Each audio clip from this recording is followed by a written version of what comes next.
Thank you. Hey, Don. Yeah. Listen, I've got a big question to ask you. Oh, Okay, no, it's not a real big deal, but it's this, and this is something that's occurred to me throughout my life always. But I remember one time I heard a long time ago, like if you ever want to get rid of ants, what you should do is like get like a little jar of sugar water. Yeah. And put some sugar water out there for the ants. So the ants can go out there and just drink the sugar water all the time, and that never come in your house and bother you.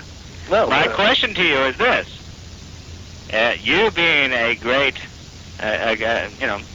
well, you know something about those animals, I guess. Something about some guy living out in the desert that you know about that. I live in Venice.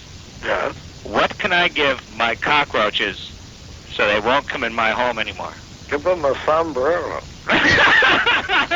Okay, that's an excellent solution to a thorny problem. And now on to the next question. You're on the air. Who, me? Yeah, you. Oh, great. I'm listening in one ear to myself. And,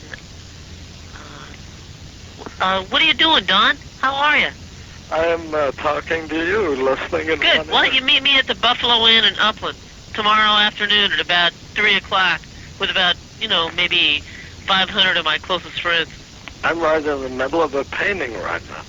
You are? Yeah. How does it feel to be in the middle of a painting? Frightening. Well, Frightening. come on out. Well, thank you for the invitation. Sure. We're moving on to the next questioner here. Hello, you're on the air. Hello. Hi. Speak to us. Hello? Hello, yes, you're on the air. Oh, it's my turn, is it? Yes, it's your turn. Oh, yeah, I wanted to ask you, Don, about your album, Unconditionally Guaranteed. It seemed to be a rather different album from some of your other work. I was wondering whether that was something you especially wanted to do when you made that album.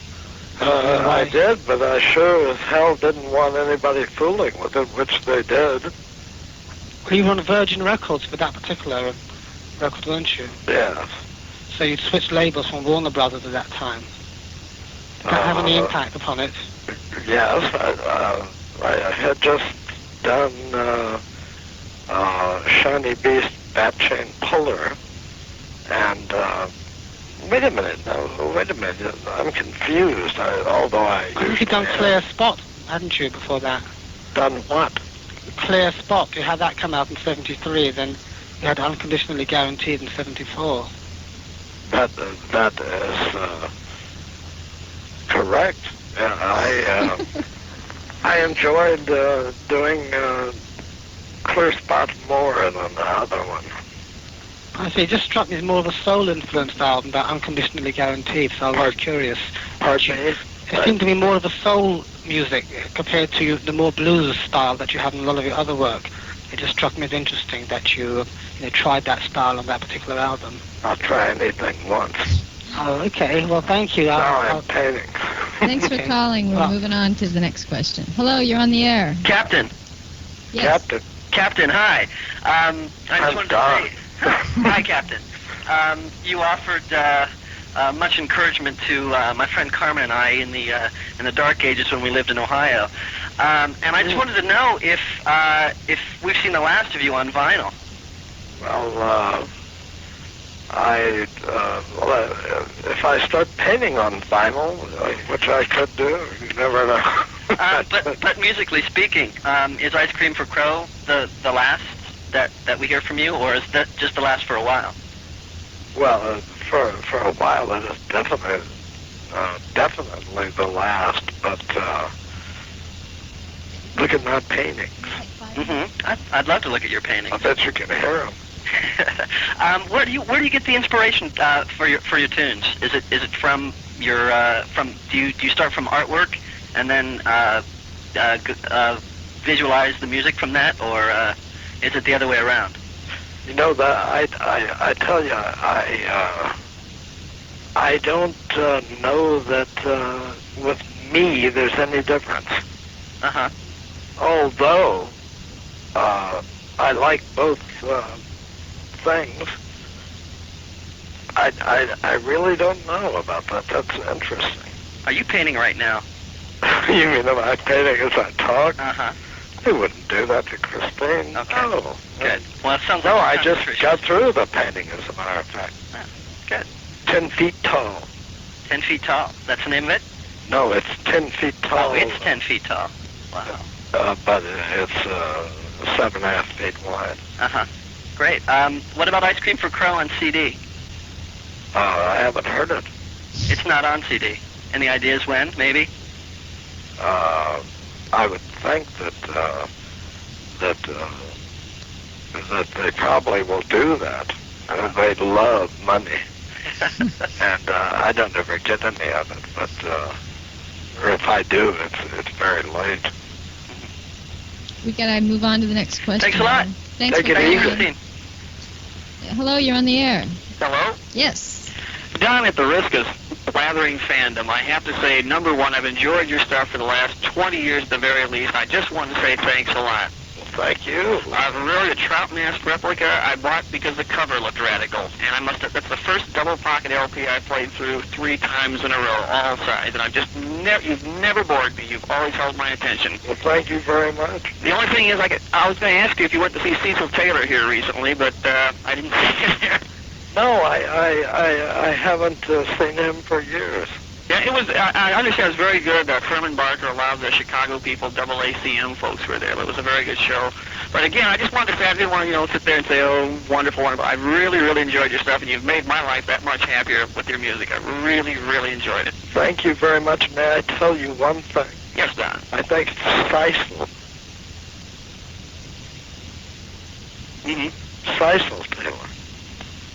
Oh, that's interesting. Well, again, Don, I just appreciate it so much, and I hope you do it sometime. Come out with vinyl. If not, your art's fine with me.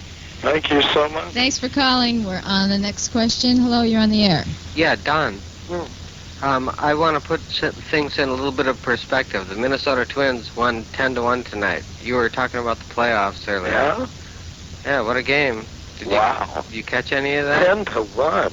Yeah, are you, there's a lot of fans in Minnesota. I live in Santa Monica now, but I know a lot of people that are big fans here is back there. Twins are very good. Yeah, rooting for the underdog. That's what you've been all along, too. They're very good. Yeah, and so are What you. happened to the Tigers? The Tigers, they beat them 4-1.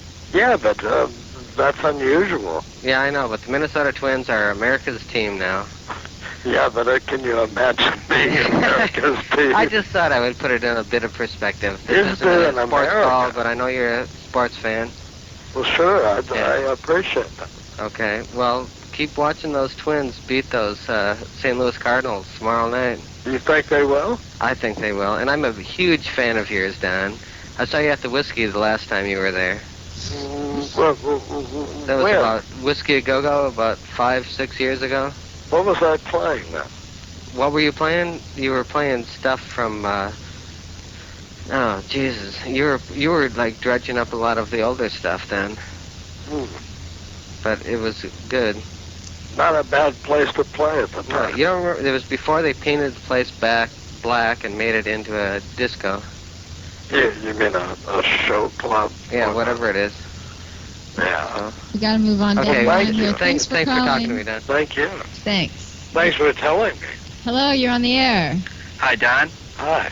Hi, you got amazing psychic powers. I saw that Whiskey show, too, and you came out and said it smells like a Robert Mitchum film in here, and I'll never forget that. Why did Hardy Hepp get you to write lyrics for him? Could you tell us about the crow that your dad had, and just talk about those things, I guess. As far as Hardy Hepp, he came to me when I was living up north. He just walked in, and he said, will you play a concert? And I played a concert at the time. I mean, for him. Oh, and he just took those lyrics and put them to his own music then? I don't know. Because he has 2 albums out, and each one has 1 song with your lyrics.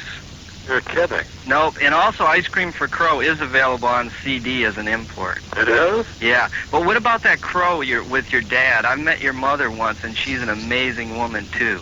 Oh, his name was Smokey. Smokey? Yeah, and he flew to a Helms truck